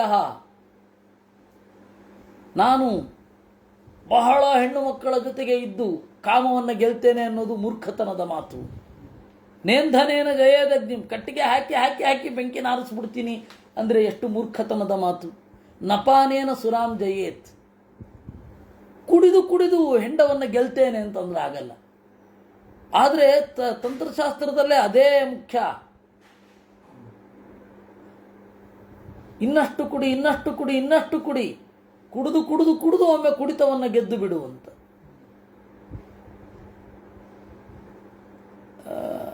ಇನ್ನಷ್ಟು ಕುಡಿ, ಮತ್ತೆ ಬೀಳಿದ ಮೇಲೆ ಕೂಡ. ನನಗೆ ಅಷ್ಟು ಇದು ಮರ್ತೋಯ್ತು, ತಂತ್ರಶಾಸ್ತ್ರದಲ್ಲಿ ಇರುವಂಥದ್ದದು. ಅದನ್ನು ಸತ್ಯಕಾಮರು ತಂತ್ರಯೋನಿಯಲ್ಲಿ ಕೋಟ್ ಮಾಡ್ತಾರೆ. ಆಮೇಲೆ ಯಾರೋ ಒಬ್ಬ ಬಾರ್ ಮಾಲೀಕ ಅದನ್ನು ಹಾಕಿದ್ದ. ತಾವದುತ್ಥಾಯ ಪುನಃ ಪೀತ್ವ, ಪೀತ್ವ ಪೀತ್ವ ಪುನಃ ಪೀತ್ವ ಯಾವತ್ ಪತತಿ ಧರಾ. ಶ್ಲೋಕ ನೆನಪಾಯಿತು. ಪೀತ್ವ ಪೀತ್ವ ಪುನಃ ಪೀತ್ವ ಯಾವತ್ ಪತತಿ ಧರಾತಳೆ ತಾವದುತ್ಥಾಯ ಪುನಃ ಪೀತ್ವ ಪಾನಂ ವೈ ಸಂಜಯೇತ್ ಅಂತ. ಪಾನವನ್ನು ಗೆಲ್ಲಬೇಕು, ಕುಡಿದು ಕುಡಿದು ಬಿದ್ದು ಮತ್ತೆ ಕುಡಿದು ಕುಡಿದು ಕುಡಿದು ಕುಡಿದು ಕುಡಿದು ಗೆಲ್ಲಬೇಕು ಅಂತ ವಿದುರ ತಮಾಷೆ ಮಾಡ್ತಾರೆ. ಸಾಧ್ಯವೇ ಇಲ್ಲ. ಹೇಗೆ ಅದು? ನೇಂಧನೇನ ಜಯೇದಗ್ನಿಂ, ಕಟ್ಟಿಗೆಯನ್ನು ಒಟ್ಟಿ ಒಟ್ಟಿ ಬೆಂಕಿಯನ್ನು ಗೆದ್ದ ಹಾಗೆ. ಯಸ್ಯ ದಾನಜಿತಂ ಮಿತ್ರಂ ಶತ್ರವೋ ಇಧಿ ನಿರ್ಜಿತಾ ಅನ್ನಪಾನ ಜಿತಾದಾರ ಸಕಲಂ ಸಫಲಂ ತಸ್ಯ ಜೀವಿತಂ. ಮಿತ್ರರನ್ನು ದಾನ ಮಾಡಿ ಗೆದ್ದು, ಹಗೆಗಳನ್ನು ಯುದ್ಧದಲ್ಲಿ ಗೆದ್ದು, ಹೆಂಡತಿಗೆ ಬೇಕಾದಷ್ಟು ಅನ್ನಪಾನಗಳನ್ನು ಇತ್ತರೆ ಅವನ ಜೀವನ ಸಫಲ. ಹೆಂಡತಿ ಅಂದರೆ ಎಲ್ಲ ಕುಟುಂಬದವರು. ಸಹಸ್ರಿಣೋಪಿ ಜೀವಂತಿ ಜೀವಂತಿ ಶತಿನಸ್ತತ ಧೃತರಾಷ್ಟ್ರ ವಿಮುಂಚೇಚ್ಛಾಂ ನ ಕಥಂಚಿನ್ ನ ಜೀವ್ಯತೆ. 1000 ರೂಪಾಯಿ ಇದ್ರೂ ಚೆನ್ನಾಗಿ ಬದುಕಬಹುದು, 100 ರೂಪಾಯಿ ಇದ್ರೂ ಚೆನ್ನಾಗಿ ಬದುಕಬಹುದು. ಅದರಿಂದಾಗಿ ಜೀವನಕ್ಕಾಗಿ ಇಷ್ಟು ಅಗತ್ಯ ಇಲ್ಲ ಅನ್ನೋದನ್ನು ಮನಗಾಣು. ಯತ್ ಪೃಥಿವ್ಯಾಂ ವ್ರೀಹಿಯವಂ ಹಿರಣ್ಯಂ ಪಶವ ಸ್ತ್ರೀಯ ನಾಲಮೇಕಸ್ಯ ತತ್ಸರ್ವಂ ಇತಿ ಪಶ್ಯನ್ನ ಮುಹ್ಯತಿ. ಇದು ಯಯಾತಿಯ ಮಾತು. ಯತ್ ಪೃಥಿವ್ಯಾಂ, ಇಡೀ ಭೂಮಿಯಲ್ಲಿರುವ ಧಾನ್ಯಗಳು, ಇಡೀ ಭೂಮಿಯಲ್ಲಿರುವ ಬಂಗಾರ, ಇಡೀ ಭೂಮಿಯಲ್ಲಿರುವ ಪಶುಗಳು, ಇಡೀ ಭೂಮಿಯಲ್ಲಿರುವ ಸ್ತ್ರೀಯರನ್ನು ಒಬ್ಬನಿಗೆ ಕೊಟ್ಟರೂ ಅವನಿಗೆ ತೃಪ್ತಿ ಇರಲ್ಲ, ಇನ್ನಷ್ಟು ಬೇಕು ಅನ್ನಿಸ್ತಾ ಇರುತ್ತೆ. ಹೀಗೆ ತಿಳಿದು ಅವನು ತನ್ನ ಬಯಕೆಯನ್ನು ಗೆಲ್ಲಬೇಕು. ರಾಜನ್ ಭೂಯೋ ಬ್ರವೀಮಿತ್ವಾಂ ಪುತ್ರೇಶು ಸಮಮಾಚರ ಸಮತಾ ಯದಿತೇ ರಾಜನ್ ಸ್ವೇಷು ಪಾಂಡು ಸುತೇಶು ಚ. ಅದರಿಂದ ಮತ್ತೆ ಹೇಳ್ತಾ ಇದ್ದೇನೆ, ಐ ಆಮ್ ಕನ್ಕ್ಲೂಡಿಂಗ್ ನೌ. ಏನು? ನಿನ್ನ ಮಕ್ಕಳಲ್ಲಿ, ಪಾಂಡುವಿನ ಮಕ್ಕಳಲ್ಲಿ ಸಮನಾಗಿ ಇರು ಅಂತನ್ನುವಲ್ಲಿಗೆ ಉದ್ಯೋಗ ಪರ್ವದಲ್ಲಿ 38ನೇ ಅಧ್ಯಾಯ ಮುಗಿತು. ವಿದುರಃ ಯೋಭ್ಯರ್ಚಿತ ಸದ್ಭಿರಸಜ್ಜಮಾನಃ ಕರೋತ್ಯರ್ಥಂ ಶಕ್ತಿ ಮಹಾಪಯಿತ್ವ ಕ್ಷಿಪ್ರಂ ಯಶಸ್ತಂ ಸಮುಪೈತಿ ಸಂತಂ ಅಲಂ ಪ್ರಸನ್ನಾಹಿ ಸುಖಾಯ ಸಂತಹ. ಸಜ್ಜನರನ್ನು ಪೂಜಿಸಬೇಕು, ಸಜ್ಜನರ ಜೊತೆಗಿರಬೇಕು, ತನ್ನ ಶಕ್ತಿಗೆ ಅನುಗುಣವಾಗಿ ಸಜ್ಜನರನ್ನು ಪೋಷಿಸಬೇಕು. ತನ್ನ ಶಕ್ತಿಗೆ ಮೀರಿ ಅಲ್ಲ, ಶಕ್ತಿಗೆ ಅನುಗುಣವಾಗಿ ಸಜ್ಜನರನ್ನು ಪೋಷಿಸಬೇಕು. ಕ್ಷಿಪ್ರಂ, ಅವನಿಗೆ ಬೇಗ ಯಶಸ್ಸು ಸಿಗತ್ತೆ, ಕೀರ್ತಿ ಬರುತ್ತೆ. ಸಜ್ಜನರ ಒಲುಮೆ ಸಿಕ್ಕಿದರೆ ಸುಖ ಖಚಿತ, ಎರಡೂ ತರಹದ ಸುಖ, ಈ ಲೋಕದ ಆ ಲೋಕದ ಸುಖ. ಮಹಾಂತಮಪ್ಯರ್ಥಮಧರ್ಮಯುಕ್ತಂ ಯಸ್ಸಂತ್ಯಜತಿ ಅನುಪಾಕೃಷ್ಟ ಏವ ಸುಖಂ ಸ ದುಃಖಾನ್ಯವಮುಚ್ಯ ಶೇತೆ ಜೀರ್ಣಾಂ ತ್ವಚಂ ಸರ್ಪ ಇವಾವಮುಚ್ಯ. ಅಧರ್ಮದಿಂದ ಬರುವ ಹಿರಿದಾದ ಹಣವನ್ನು ತೊರೆದು, ಎಷ್ಟು ಶಕ್ತಿ ಇರುತ್ತೋ ಅಷ್ಟೇ ಹಣ ಬರಲಿ ಸಾಕು, ಅದಕ್ಕಾಗಿ ವಿಪರೀತ ಅಧರ್ಮವನ್ನು ಮಾಡುವುದು ಬೇಡ ಅಂತ ಯಾರಿಗೆ ಭಾವನೆ ಇರುತ್ತೆ ಅವನು ಸುಖವಾಗಿ ಮಲಗುತ್ತಾನೆ. ಹೇಗೆ? ಹಾವು ಪೊರೆ ಬಿಟ್ಟು ಸುಖವಾಗಿ ಇದ್ದ ಹಾಗೆ. ಹಾವಿಗೆ ಪೊರೆ ಅನ್ನೋ ತೊಂದರೆ, ಹಾವು ಪೊರೆ ಬಿಡದಿದ್ದರೆ ಹಾವಿಗೆ ಮುಪ್ಪು. ಹಾವು ಪೊರೆ ಬಿಟ್ಟು ಸುಖವಾಗಿರ್ತದೆ. ಅದೇ ರೀತಿ ಮಿತಿಮೀರಿದ ಅಧರ್ಮದಿಂದ ಗಳಿಸುವ ಹಣ ಅದಕ್ಕೆ ಸಮಾನ. ನಮಗೆ ಎಷ್ಟು ಯೋಗ್ಯತೆ ಇದೆಯೋ ಅಷ್ಟು ಬರಲಿ ಅಂತ ಯೋಚನೆ ಇದ್ರೆ ಸುಖವಾಗಿ ಇರ್ತಾನೆ. ಅನೃತೇಚ ಸಮುತ್ಕರಚೋ ರಾಜಗಾಮಿಚ ಪೈಶುನಂ ಗುರೋಶ್ಚ ಅಲೀಕ ನಿರ್ಬಂಧಂ ಸಮಾನಿ ಬ್ರಹ್ಮಹತ್ಯೆಯ. ಅನೃತೇಚ ಸಮುತ್ಕರ್ಷಿ,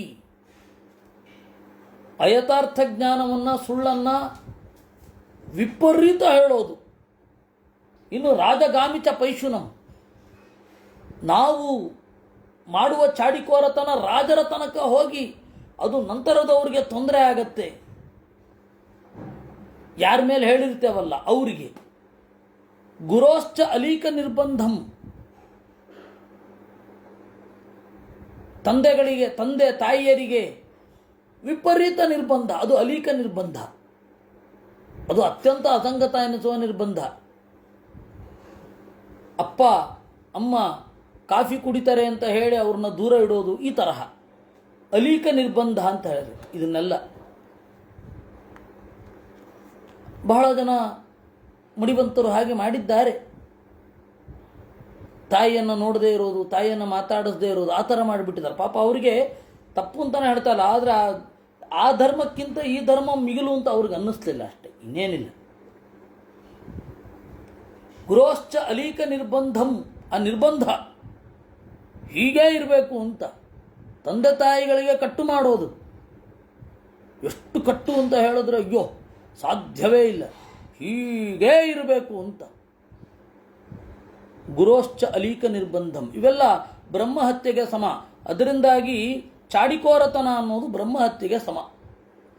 ರಾಜರು ಕೇಳ್ತಾರೆ ಕಣ್ರಿ, ಅವ್ರದ್ದು ತಪ್ಪಿಲ್ಲ, ಅವ್ರಿಗಿರೋದೇ. ರಾಜರಿಗೆ ಹೇಗೆ ಅಂತ ಹೇಳಿದರೆ ಚಾಡಿಕೋರರು ಬೇಕು. ಎಲ್ಲ ಕಾರ್ಪೊರೇಟ್ ಅಂತಾರೆ. ಕಾರ್ಪೊರೇಟಿನವರು ಹಾಗೆ ಡಿವೈಡ್ ಆ್ಯಂಡ್ ರೂಲ್ಸ್ ಪಾಲಿಸಿಯನ್ನೇ ಇಟ್ಕೊಂಡಿರ್ತಾರೆ. ಅದರಿಂದಾಗಿ ಚಾಡಿಕೋರರನ್ನು ಇಷ್ಟಪಡ್ತಾರೆ, ರಸವತ್ತಾಗಿ ಬೇಕು ಅವರಿಗೆ. ಹೀಗಾಗಿ ಬಹಳ ದೊಡ್ಡ ದೊಡ್ಡ ಪೊಸಿಷನ್ನಲ್ಲಿ ಇರುವವರು ಚಾಡಿಕೋರರನ್ನು ಇಷ್ಟಪಡ್ತಾರೆ, ಹತ್ತಿರ ಕೇಳ್ಕೋತಾರೆ. ಅದರಲ್ಲಿ ನೀವು ಪೇಜಾವರ ಸ್ವಾಮಿಗಳ ಒಂದು ವರ್ತನೆಯನ್ನು ಆದರ್ಶವಾಗಿ ಸ್ವೀಕರಿಸಬೇಕು. ಅವರು ಹೇಳುವ ಚಾಡಿಯನ್ನು ಕೇಳ್ತಾ ಇದ್ರು, ಆ್ಯಕ್ಷನ್ ತಗೋತಾ ಇರಲಿಲ್ಲ ಅವರು. ಕಾರಣ ಏನು ಅಂತಂದರೆ, ಇಲ್ಲಿ ನನ್ನ ಬಗ್ಗೆ, ಅವ್ರ ಬಗ್ಗೆ ಇಲ್ಲಿ ಬಂದು ಮಾತನಾಡುವವ ಬೇರೆ ಕಡೆ ಹೋಗಿ ನನ್ನ ಬಗ್ಗೆ ಮಾತನಾಡೋದಿಲ್ವೇನು? ಆಡೇ ಆಡ್ತಾನೆ. ಅದರಿಂದಾಗಿ ಪಕ್ಕ ಆ್ಯಕ್ಷನ್ ತಗೋತಾ ಇರಲಿಲ್ಲ. ಅದರಿಂದಾಗಿ ಪೈಶೂನ್ಯ ಚಾಡಿಕೋರತನ ಅನ್ನೋದು ಬ್ರಹ್ಮಹತ್ಯೆಗೆ ಸಮಾನ ಅಂತ. ಅಲ್ಲ, ಹಾಗಾದರೆ ಮತ್ತೆ ಸ್ಪೈಗಳೆಲ್ಲ ಏನು ಮಾಡಬೇಕು? ಸ್ಪೈಗಳೆಲ್ಲ ಶತ್ರುವಿನ ಚಲನೆಯನ್ನು ಹೇಳ್ತಾ ಇರೋದು. ಯಾರು ಶತ್ರು ಅಂತ ತೀರ್ಮಾನ ಆಗಿರುತ್ತೆ ಅವರ ಚಲನೆಯನ್ನೆಲ್ಲ ಹೇಳೋದು. ಮತ್ತು ಗೂಢಚಾರರು ಅದು ಪೈಶೂನ್ಯ ಅಲ್ಲ. ಗೂಢಚಾರರು ಮುಂದಿನ ನಡೆ ಏನು ಅನ್ನೋದನ್ನು ಹೇಳ್ತಾರೆ. ಮತ್ತು ಅದರಿಂದಾಗಿ ರಾಜ ಅದನ್ನು ನಂಬಬಾರದು. 3-4 ಜನ ಗೂಢಚಾರರು ಒಂದೇ ಸಂಗತಿಯನ್ನು ಸ್ಪಷ್ಟಗೊಳಿಸುವವರೆಗೆ ಆ್ಯಕ್ಷನ್ ತೆಗೆದುಕೊಳ್ಬಾರದು ಅಂತ ಚಾಣಕ್ಯನ ಅರ್ಥಶಾಸ್ತ್ರದಲ್ಲಿ ಉಂಟು. ಇದ್ದದ್ದನ್ನೆಲ್ಲ ಕೇಳೋದಲ್ಲ, ಕಿವಿ ಮೇಲೆ ಹಾಕೊಳ್ಳೋದಲ್ಲ. ನೋಡಿ, ನೀವು ಎಷ್ಟೋ ಕಡೆ ಪೇಪರಲ್ಲಿ ಓದಿರಬಹುದು, ನಾವು ಮೊದಲೇ ಎಚ್ಚರಿಕೆ ಕೊಟ್ಟಿದ್ದೇವೆ, ಆದರೂ ಇವರು ಪೊಲೀಸರು ಕೇಳಲಿಲ್ಲ. ಯಾಕೆ ಕೇಳಿರಲ್ಲ ಅಂದರೆ ಒಬ್ರದೇ ಒಂದೇ ಸೋರ್ಸ್ ಆಗಿರುತ್ತೆ. ಮಲ್ಟಿಪಲ್ ಸೋರ್ಸ್ ಇದ್ದಾಗ ಅದ್ರ ಮೇಲೆ ಆ್ಯಕ್ಷನ್ ತೆಗೆದುಕೊಳ್ಬಹುದು. ಸಿಂಗಲ್ ಸೋರ್ಸ್ ಆಗಿದ್ದಾಗ ಒಬ್ಬ ಗೂಢಚಾರ ನಮ್ಮ ನಡುವಿನಿಂದಲೇ ಬಂದವನು, ನನಗೆ ವಿಪರೀತ ಪ್ರಾಮುಖ್ಯ ಸಿಗಬೇಕು ಅಂತ ಹೇಳಿ ಏನೆಲ್ಲ ಹೇಳಿದ್ರೆ ಏನು ಮಾಡ್ತೀರಾ? ಮಂಗ ಆಗ್ತೀವಿ. ಹೋಗಿ ಆ್ಯಕ್ಷನ್ ತಗೊಳ್ಳಿಕ್ಕೆ ಹೋಗ್ತೀವಿ, ಅಲ್ಲೇನು ನಡೆದೇ ಇರಲ್ಲ, ಅಥವಾ ನಡೆಯೋದೇ ಇರಲ್ಲ. ಅದರಿಂದಾಗಿ ಗೂಢಚಾರರ ಮಾತು ಪೈಶೂನ್ಯ ಅಲ್ಲ. ಆದರೆ ಬೇರೆ ಕಡೆ ಪೈಶೂನ್ಯ, ಚಾಡಿಕೋರತನ ಅನ್ನೋದು ಅಸಂಗತ.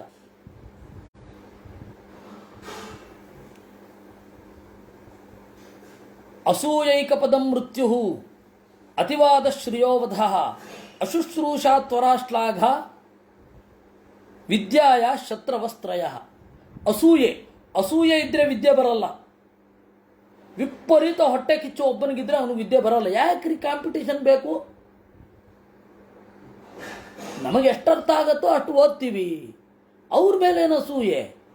ಅಕಸ್ಮಾತ್ 1-2 ಗ್ರಂಥ ನಾನು ಓದಿದೆ ಅಂದರೆ ನನಗೆ ಅಹಮಿಕೆ ಬರಬಾರದು. ಯಾಕೆಂದರೆ ಅವಕಾಶ ಇದೆ, ಓದಿದ್ದೇನೆ. ಅಯ್ಯೋ ಅವನು ಜಾಸ್ತಿ ಓದ್ಬಿಟ್ಟ ಅಂತ ನನಗೆ ಅವ್ರ ಮೇಲೆ ಅಸೂಯೆ ಇರಬಾರದು. ಅದು ವಿದ್ಯೆಯನ್ನು ಕೊಂದುಬಿಡುತ್ತೆ. ಅಸೂಯ ಅನ್ನೋದು ಮೃತ್ಯು. ಈಗ ಇವನಿಗೆ ಕಾಡ್ತಾ ಇರೋದು ಅದು. ಇನ್ನು ಅತಿವಾದ ಶ್ರೇಯೋವಧ, ಯಾವುದನ್ನೇ ಆಗಲಿ ವಿಪರೀತ ಮಾಡೋದು, ಟು ಮಚ್ ಇಸ್ ಟು ಬ್ಯಾಡ್ ಅಂತ ಹೇಳ್ತಾರಲ್ಲ, ಅದು ಅತಿವಾದ ಶ್ರೇಯೋವಧ. ಮಾಡ್ತೇವೆ ಅಂತ ವಿಪರೀತ ಮಾಡೋದು. ಅಶುಶ್ರೂಷ ತ್ವರಾ ಶ್ಲಾಘ. ಅಶುಶ್ರೂಷ ಅಂದರೆ ಗುರುಗಳ ಸೇವೆ ಮಾಡದೇ ಇರೋದು. ತ್ವರ ಅಂದರೆ ಅವಸರ ಅಯ್ಯೋ ಈಗ ಹೇಳೋ ಮೊದಲು ಅದನ್ನು ಕೇಳ್ಬಿಡ್ತಾನೆ. ಇದು ಗಡಿಬಿಡಿ. ಈ ಗಡಿಬಿಡಿ ಇರಬಾರದು ವಿದ್ಯೆಯಲ್ಲಿ. ಸಾವಧಾನವಾಗಿ ನೋಡ್ಕೊಳ್ಬೇಕು. ಕೇಳಿದ ಮೇಲೆ ಪ್ರಶ್ನೆ ಬಂದದ್ದನ್ನು ನಮ್ಮಲ್ಲಿ ಹಾಕ್ಕೊಳ್ಬೇಕು. ನಮಗೆ ಉತ್ತರ ಸಿಗಲಿಲ್ಲ ಅಂತಂದರೆ ಗುರುಗಳ ಹತ್ರ ಹಾಕಬೇಕು. ಇಲ್ಲ ಅಂತಂದರೆ ನಾವು ಯೋಚನೆ ಮಾಡೋ ಇನ್ಸ್ಟಿಂಕ್ಟೇ ಕಳ್ಕೊಂಡ್ಬಿಡ್ತೀವಿ. ಎಲ್ಲದಕ್ಕೂ ಅವ್ರನ್ನ ಆಶ್ರಯಿಸ್ತೇವೆ. ನಮ್ಮ ಗುರುಗಳು ಒಂದು ಬಾರಿ ಸೇಬಿನ ಚಟ್ನಿ ಹೇಗೆ ಮಾಡೋದು ಅಂತ ಹೇಳ್ತಾ ಇದ್ರು. ಯಾರೋ ಒಬ್ರು ರೆಕಾರ್ಡ್ ಮಾಡ್ಕೊಳ್ಳಿಕ್ಕೆ ಹೋದ್ರು, ಚೆನ್ನಾಗಿ ಬೈದು ನಿಲ್ಲಿಸೇ ಬಿಟ್ಟರು. ಅವ್ರು ಏನೋ ಡಿಶ್ ಹೇಳ್ತಾ ಇದ್ದರೆ ರೆಕಾರ್ಡ್ ಮಾಡ್ಕೊಳ್ಳೋದು ಬೇಕಿಲ್ಲ ಅದು. ಅದರಿಂದಾಗಿ ತ್ವರ, ವಿಪರೀತ ಅರ್ಜೆನ್ಸಿ. ಒಂದು ಸಂಗತಿ ಹೇಳಿದ ಕೂಡ ನನಗೆ ಇಲ್ಲೇ ಅರ್ಥ ಆಗಬೇಕು, ಅರ್ಥ ಆಗೇ ಮುಂದೆ ಹೋಗ್ತೇನೆ ಅಂತ ಮಾಡಬಾರ್ದು. ಕೆಲವೊಮ್ಮೆ ಏನಾಗುತ್ತೆ, ಸ್ವಲ್ಪ ಅರ್ಥ ಆದ ಹಾಗೆ ಆಗಿರುತ್ತೆ, ಮುಂದೋಗ್ತೀವಿ, ಮತ್ತು ವಾಪಸ್ ಬರ್ಬೇಕಾದ್ರೆ ಅದು ಬರುತ್ತೆ, ಮತ್ತು ಬೇರೆ ಅದಕ್ಕೆ ಲಿಂಕ್ ಸಿಗುತ್ತೆ, ಅದು ಸ್ಪಷ್ಟ ಆಗುತ್ತೆ. ಹಲವಾರು ರೀತಿ ಇರುತ್ತೆ. ಅದು 1-2 ವರ್ಷದ್ದಲ್ಲ, ಅದು ಸಾಯೋ ತನಕ ಸ್ಪಷ್ಟೀಕರಣ ಸಿಗ್ತಾನೇ ಇರುತ್ತೆ, ಮತ್ತು ಸಮರ್ಥನೆ ಸಿಗ್ತಾ ಇರುತ್ತೆ. ಇಲ್ಲ ಬೇರೆ ಒಂದು ವಿಧಾನದಲ್ಲಿ ಯೋಚನೆ ಮಾಡುವಂತಹ ಶಕ್ತಿ ಬರುತ್ತೆ. ನಿರಂತರ ಇರಬೇಕು. ಆಮೇಲೆ ಅಶುಶ್ರೂಷ ತ್ವರ ಶ್ಲಾಘ. ಒಬ್ಬ ವಿದ್ಯಾರ್ಥಿ ಚೆನ್ನಾಗಿ ಓದ್ತಾ ಇದ್ದಾನೆ, ಅವನಿಗೆ ಏರಿಸ್ಬಿಡೋದು. ಆ ಪರೀಕ್ಷೆ ಕೊಟ್ಟವನು, ಈ ಪರೀಕ್ಷೆ ಕೊಟ್ಟವನು, ಆ ಪರೀಕ್ಷೆಯಲ್ಲಿ ಇರುವ ಶ್ಲಾಘನೆಯಿಂದಲೇ ಎಲ್ಲರೂ ಹಾಳಾಗೋಗೋದು. ಪರೀಕ್ಷೆಯಲ್ಲಿ ಗೆದ್ದ ಮಾತ್ರಕ್ಕೆ ವಿದ್ಯೆ ಅವನ ಅಧೀನ ಅಂತ ಹೇಳಿ ವಿಪರೀತ ಶ್ಲಾಘನೆ ಮಾಡಿಬಿಡೋದು. ಒಬ್ಬ ಇದ್ದ, ನಿಮಗೆ ಆಶ್ಚರ್ಯ ಆಗುತ್ತೆ, ಒಬ್ಬ ಇದ್ದ, ಅವನಿಗೆ ತಾತ್ಪರ್ಯ ನಿರ್ಣಯ 32 ಅಧ್ಯಾಯಗಳು ಬಾಯಲ್ಲಿ. ಅವನಿಗೆ ಆ ಸಾಲಿಗ್ರಾಮಗಳನ್ನು ಶೇಖರಿಸುವ ಹುಚ್ಚು. ಆ ಸಾಲಿಗ್ರಾಮ ಶೇಖರಿಸಲಿಕ್ಕಾಗದೆ ಕಡೆ ಕದಿಲಿಕ್ಕೆ ಶುರು ಮಾಡಿಬಿಟ್ಟ. ಆ ಕದೀತ ಅನ್ನೋದು ಬೇರೆ ಬೇರೆ ಕಡೆ ಹಾಕಿಕೊಂಡು ತೀರಾ ಅವ್ಯವಸ್ಥೆಯಾಗಿ ಎಲ್ಲವನ್ನ ಕದೀಲಿಕ್ಕೆ ಶುರು ಮಾಡಿಬಿಟ್ಟ.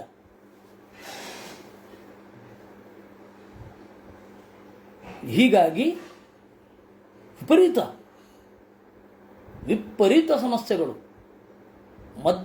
ವಿದ್ಯೆಯ ಮಧ್ಯದಲ್ಲಿ ಶ್ಲಾಘನೆ ಸಿಗಬಾರದು. ಯಾವ ಪರೀಕ್ಷೆಯಲ್ಲಿ ಗೆದ್ದರೂ ಅಗತ್ಯಕ್ಕಿಂತ ಹೆಚ್ಚು ಮೀರಿಸಬಾರದು. ಇವರು ಭವಿಷ್ಯದ ಕಿರಣಗಳು ಅಂತ ಅವರೆದುರುಗಡೆನೆ ಹೇಳಬಾರದು.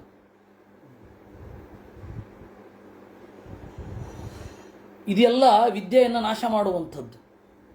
ಇನ್ನು ಆಲಸ್ಯಂ ಮದಮೋಹೌಚ ಚಾಪಲಂ ಗೋಷ್ಠಿರೇವಚ ಸ್ತಬ್ಧತಾ ಚಾತಿಮಾನಿತ್ವಂ ತಥಾ ತ್ಯಾಗಿತ್ವಮೇವಚ ಏತೇ ವೈ ಸಪ್ತದೋಷಾಸ್ತು ಸದಾ ವಿದ್ಯಾರ್ಥಿನಾಂ ಮತಾಹ. ವಿದ್ಯಾರ್ಥಿಗಳಿಗೆ ದೋಷಗಳು 7. ಒಂದು ಆಲಸ್ಯ, ಸೋಮಾರಿತನ, ತೆಗೆದು ಓದಲಿಕ್ಕೆ ಸೋಮಾರಿತನ. ಇನ್ನೊಂದು ಮದ, ಬರುತ್ತೆ ಅನ್ನುವ ಮದ. ಮೋಹ, ಒಂದು ವಿಚಾರದ ಮೇಲೆ ವಿಪರೀತ ಮೋಹ, ಫಿಕ್ಸ್ ಆಗ್ಬಿಡೋದು ಒಂದು ಕಡೆಗೆ. ಚಾಪಲ್ಯ, ನನಗೆ ಗೊತ್ತಿರೋದು ಅವ್ರಿಗೆ ಗೊತ್ತಿದೆಯಾ. ಇನ್ನು ಗೋಷ್ಠಿ, ಹರಟೆ ಬೇಕು, ಹರಟೆ ಮಾತ್ರ ಇರಬಾರದು. ಗೋಷ್ಠಿ ಅಂತಂದರೆ ಹರಟೆ. ಗೋಷ್ಠಿಯಲ್ಲಿ ಇವತ್ತಿನ ಭಾಷೆಯಲ್ಲಿ ಹೇಳಿದರೆ ಸೆಮಿನಾರ್. ಗೋಷ್ಠಿ ಅಂತ ಹೇಳಿದ್ರೆ ಇದು ಎಲ್ಲವನ್ನೂ ಇದರಲ್ಲೇ ಹೇಳ್ಕೊಡ್ಲಿಕ್ಕಾಗಲ್ಲ. ಪುಸ್ತಕ ಇಟ್ಕೊಂಡೇ ಹೇಳ್ಕೊಡ್ಲಿಕ್ಕಾಗಲ್ಲ. ಪುಸ್ತಕದ ಕೆಲವೊಂದು ಅಂಶಗಳನ್ನು ಬೇರೆ ಬೇರೆ ಕ್ರಿಯೆಗಳಿಗೆ, ಬೇರೆ ಬೇರೆ ಕ್ರಿಯೆಗಳಲ್ಲಿ ಹೇಳಬೇಕು. ಯಾವಾಗ ಅಂದರೆ ಹರಟೆ ಹೊಡೆಯುವಾಗ, ಮಧ್ಯದಲ್ಲಿ ಊಟ ಮಾಡುವಾಗ, ಸಂಚಾರ ಮಾಡುವಾಗ ಗುರುಗಳು ವಿದ್ಯಾರ್ಥಿಗಳಿಗೆ ಹೇಳ್ತಾ ಇರ್ತಾರೆ, ಈ ಒಂದು ಅಂಶ ಇದೆ, ಈ ಒಂದು ಅಂಶ ಇದೆ, ಇಲ್ಲಿ ಈ ರೀತಿ ತಿಳಿಬೇಕು. ಆದರೆ ಅದು ವಿಪರೀತ ಆಗಬಾರದು. ಗೋಷ್ಠಿ ಮಾತ್ರ ಇದ್ದರೆ, ಓದೇ ಸಾಗದೆ ಹೋದರೆ. ಇನ್ನು ಸ್ತಬ್ಧತ, ನಾನು ಇವರಿಂದ ಏನನ್ನೂ ಸ್ವೀಕರಿಸೋದಿಲ್ಲ ಅಂತ. ಅತಿಮಾನಿತ, ವಿಪರೀತ ಹಮ್ಮು, ಇವರಿಂದ ಏನನ್ನೂ ತಗೊಳ್ಬಾರದು. ಅಭಿಮಾನ, ವಿಪರೀತ ಅಭಿಮಾನ. ಇವೆಲ್ಲ 7. ತ್ಯಾಗಿತ್ವ, ಒಳ್ಳೆಯ ಅಂಶಗಳನ್ನು ಬಿಟ್ಬಿಡೋದು. ಏತೇ ವೈ ಸಪ್ತದೋಷಾಸ್ತು, ಈ 7 ದೋಷಗಳು ವಿದ್ಯಾರ್ಥಿಗಳಿಗೆ ಇರಬಾರದು. ಸುಖಾರ್ಥಿನ ಕುತೋ ವಿದ್ಯಾ ನಾಸ್ತಿ ವಿದ್ಯಾರ್ಥಿನ ಸುಖಂ ಸುಖಾರ್ಥೀವಾ ತ್ಯಜೇದ್ ವಿದ್ಯಾಂ ವಿದ್ಯಾರ್ಥೀವಾ ತ್ಯಜೇತ್ ಸುಖಂ. ಸುಖ ಬೇಕು ಅಂತ ಬಯಸುವವನಿಗೆ ವಿದ್ಯೆ ಎಲ್ಲಿಂದ ಸಿಕ್ಕೀತು? ವಿದ್ಯಾರ್ಥಿಗಳಿಗೆ ಸುಖ ಎಲ್ಲಿಂದ? ಕಷ್ಟಪಡ್ಲಿಕ್ಕೆ ತಯಾರಾಗಿರ್ಬೇಕು ಅವರು. ಸುಖಾರ್ಥಿ, ಸುಖ ಬೇಕು ಅಂದರೆ ವಿದ್ಯೆ ಬಿಡ್ರಿ, ವಿದ್ಯೆ ಬೇಕು ಅಂದರೆ ಸುಖ ಬಿಡ್ರಿ. ನಿರಂತರ ಜಾಗರೂಕನಾಗಿ ವಿದ್ಯೆಯನ್ನು ಎಲ್ಲ ಕಡೆಯಿಂದ ಸ್ವೀಕರಿಸಲಿಕ್ಕೆ ತಯಾರಾಗಿರಬೇಕು. ಯಾವಾಗಲೂ ಮನಸ್ಸಿನ ಮೂಲೆ ಎಚ್ಚರದಲ್ಲಿ ಇರಬೇಕು. ವಿದ್ಯೆಯ ದೀಕ್ಷೆ ಅಂಥದ್ದು. ನಾಗ್ನಿಸ್ತೃಪ್ಯತಿ ಕಾಷ್ಠಾನಾಂ ನಾಪಗಾನಾಂ ಮಹೋದಧಿಹಿ ನಾಂತಕ ಸರ್ವಭೂತಾನಾಂ. ಬೆಂಕಿಗೆ ಕಟ್ಟಿಗೆ ಸಾಕು ಅಂತ ಅನ್ನಿಸೋದಿಲ್ಲ, ಕಡಲಿಗೆ ನೀರು ಸಾಕು ಅಂತ ಅನ್ನಿಸುವುದಿಲ್ಲ. ಹಾಗೆ ಎಲ್ಲ ಜೀವರಿಗೆ ಸಾವು ಸಾಕು ಅಂತ ಹೇಳಿ ಯಮನಿಗೆ ಅನ್ಸಲ್ಲ. ಯಾವಾಗ ಬೇಕಾದರೂ ಸಾವು ಬರಬಹುದು. ಅದರಿಂದಾಗಿ ನಾವು ಸಾವನ್ನು ದೂಡಬಾರದು. ಯಮರಾಜ ರಜೆಯಲ್ಲಿದ್ದಾಗ ಅಂತ ಸುಮ್ಮನೆ ಫನ್ನಿ ವಿಡಿಯೋ ಅದಷ್ಟೇ. ಯಮರಾಜ ಯಾವತ್ತೂ ರಜೆಯಲ್ಲಿರಲ್ಲ, ಯಾವತ್ತು ಬೇಕಾದ್ರೆ ತಯಾರು. ಆಶಾ ಧೃತಿಂ ಹಂತಿ ಸಮೃದ್ಧಿಮಂತಕಃ ಕ್ರೋಧ ಶ್ರಿಯಂ ಹಂತಿ ಯಶ ಕದರಿಯತ ಅಪಾಲನಂ ಹಂತಿ ಪಶುಂಸ್ತ ರಾಜನ್ನೇಕ ಕ್ರುದ್ಧೋ ಬ್ರಾಹ್ಮಣೋ ಹಂತಿ ರಾಷ್ಟ್ರಂ. ಬಹಳ ಆಸೆ ಇತ್ತು ಅಂದರೆ ಆಸೆ ಬುರುಕು ತನ್ನ ಧೈರ್ಯ ನಾಶ ಮಾಡಿಬಿಡುತ್ತೆ. ಸಮೃದ್ಧಿಮಂತಕಃ, ಸಾವು ಬಂತು ಅಂದರೆ ಸಮೃದ್ಧಿಯಲ್ಲಿಂದ. ಕ್ರೋಧ ಶ್ರಿಯಂ ಹಂತಿ, ಸಿಟ್ಟು ಬಂತು ಅಂತಂದರೆ ಮುಖದ ಕಾಂತಿ ಹೋಗುತ್ತೆ. ಯಶ ಕದರಿಯತ, ಒಳ್ಳೆ ಕೀರ್ತಿ ಬರೋದರಲ್ಲಿ ಇರುತ್ತೆ. ಇವನು ಸಣ್ಣತನಗಳಿಂದ ಆ ಕೀರ್ತಿ ಹೊರಟೋಗುತ್ತೆ. ಯಶ ಕದರಿಯತ ಅಪಾಲನಂ ಹಂತಿ ಪಶೂಂಶ್ಚ. ಪಾಲನೆ ಅಂತನ್ನೋದು ಮಾಡದೆ ಹೋದರೆ ಹಸುಗಳು ಚೆನ್ನಾಗಿ ನಮಗೆ ಮೇವು ಮೊದಲಾದವುಗಳನ್ನು ಕೊಡಲ್ಲ, ಹಾಲು ಮೊದಲಾದವುಗಳನ್ನು ಕೊಡಲ್ಲ. ಏಕಕೃದ್ದೋ ಬ್ರಾಹ್ಮಣೋ ಹಂತಿ ರಾಷ್ಟ್ರಂ. ಒಬ್ಬ ಬ್ರಹ್ಮಜ್ಞಾನಿಗೆ ಸಿಟ್ಟು ಬಂತು ಅಂತಂದರೆ ಇಡೀ ರಾಷ್ಟ್ರ ನಾಶ ಆಗತ್ತೆ. ಅಜಾಶ್ಚ ಕಾಂಸ್ಯಂ ರಜತಂಚ ನಿತ್ಯಂ ಮಧ್ವಾದರ್ಶ ಶಕುನಿ ಶ್ರೋತ್ರಿಯಶ್ಚ ವೃದ್ಧೋಜ್ಞಾತಿರವಸನ್ನ ಕುಲೀನಃ ಏತಾನಿ ತೇತಂತು ಗೃಹೇ ಸದೈವ.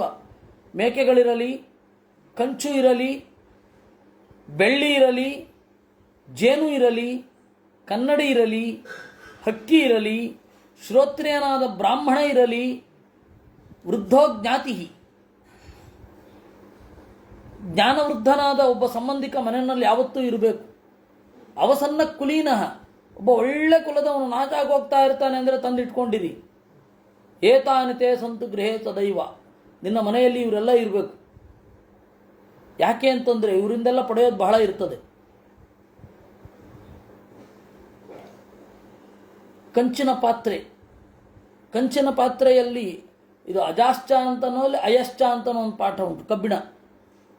ಕಾಂಸ್ಯ, ಕಾಂಸ್ಯ ಹೇಳಿದರೆ ಕಂಚು.